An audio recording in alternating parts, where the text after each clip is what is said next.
Organizers of the Oistins Fish Festival worried about declining sponsorship, a move to beef up security guards, and in sports, Barbados and Jamaica battle on day one of the regional four-day semi-final.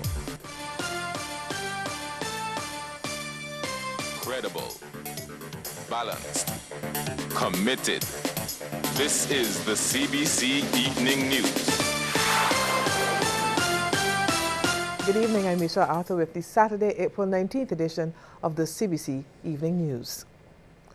The future of one of Barbados' premier festivals is in some doubt tonight as organizers expressed major concern about a lack of sponsorship. Chairman of the Oistins Fish Festival, Herbert Yearwood, says they found it tough in recent times to secure sponsorship for the event, now in its 37th year. He explains that the funds received are not enough to cover administrative costs, which exceed $150,000. Speaking to CBC News this afternoon, he did say, however, that events like the grease pole and fish boning competitions continue to be major public attractions. Mr. Yearwood says efforts will be made to attract a title sponsor in 2015. We would like a headline sponsor, some person who puts in a lot of money, because what sponsorship we get now is, just covers expenses. It does not even cover expenses. And, we have to look for money from the stalls, the selling of these stalls. It's usually the stalls where we get a certain amount of money. But that is not enough to cover the whole thing, in that we have to pay for a lot of things. We have to pay for water, light, we have to pay for medical protection during the day. This runs into thousands and thousands of dollars. And earlier today, vendors were reporting that sales were not as good as previous years.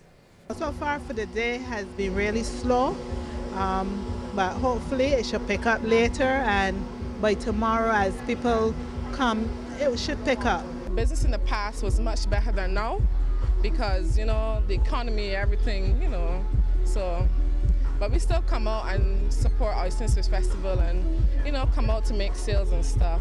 Sales today seems to be pretty moderate. Everybody hasn't come out as yet, so later on in the afternoon, people may come out and support us, staff and people in the district. There's a view that local security officers need to raise their service standards. It's coming from Oro Reed, chairman of the Caribbean Association of Security Professionals, or CASP. He was speaking after a relaunch of the organization. He says the Barbados chapter of CASP wants to work more closely with companies to raise the level of professionalism among security officers. A standard in terms of their training, a standard in terms of their physical fitness, and a standard in terms of their ability to interact with customers. Because let's face it, a security officer more often than not will be the very first person a customer who is coming to a business would encounter, and second only to the receptionist at the desk. And we appreciate that in that role, he needs to demonstrate a certain level of professionalism, because it can make or break the corporate image that organizations have worked so hard to establish. A top official of the Food and Agriculture Organization believes Barbados' food import bill is much higher than recently suggested. The last figure was estimated at around $800 million. And coordinator for the sub-region of the FAO, Dr. J.R. Deepford, strongly believes some of the imported foods are impacting negatively on people's health. When we look at what the food import price has done to us, we see the 2000 to 2004, almost the similar basket of goods that would have been purchased for 36 million costs more than 80 million in the more recent period. This is the impact of food import prices on consumption and on the economy, and it is a leakage that is undermining economic growth. The FAO official has also criticized the practice by some countries of importing goods or produce from international sources which can be obtained easily in the Caribbean. Dr. Ford has pointed to the importation of goat meat by Jamaica and Trinidad and Tobago from outside the region as examples, as well as tomatoes by the Bahamas.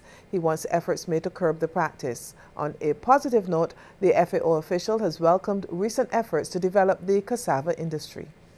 I went to the AgroFest this year, and there was a dinner there.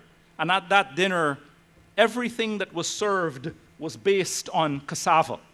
And everybody that was there was amazed that they could have offered a beverage that was from cassava, a dessert that was from cassava, a main meal and hors d'oeuvres that was from cassava. It was absolutely eye-opening for this particular community and society.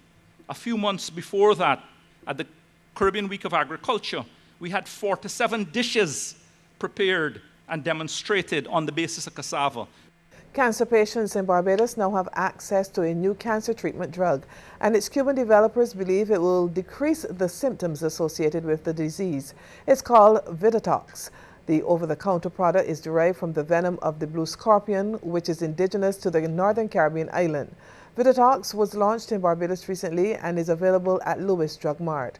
Radiologist Dr. Shazaz Mohammed says the product has been tested in Havana and several other countries with tremendous success. This medication will decrease the pain, will also increase the patient's appetite, increase their general mood, and at the end of the day, with increase in their mental well-being as well as physical well-being, and along with the oncologist treatment in Barbados, I think this product will be very valuable to the patients. The radiologist says the drug is not a replacement for chemo or radiotherapy, as patients must continue undergoing these procedures.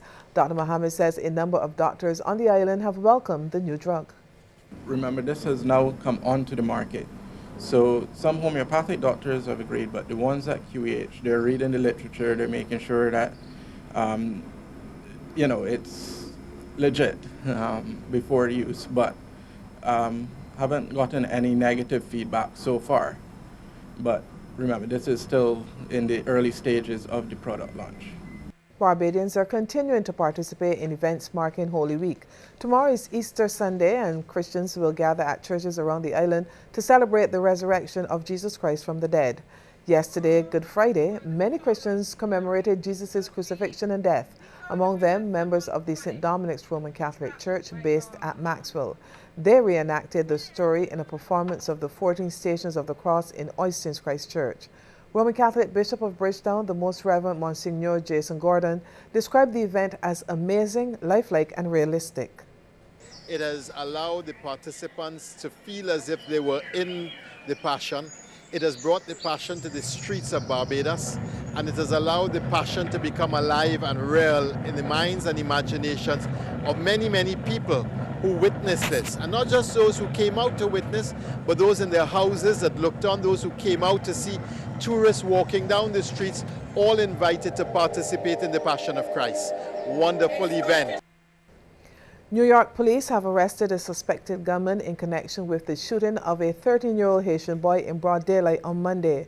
Police say Gamadraville was an innocent bystander when at least 7 shots were fired at the corner of Flatbush Avenue and Beverly Road in the Flatbush section of Brooklyn, New York.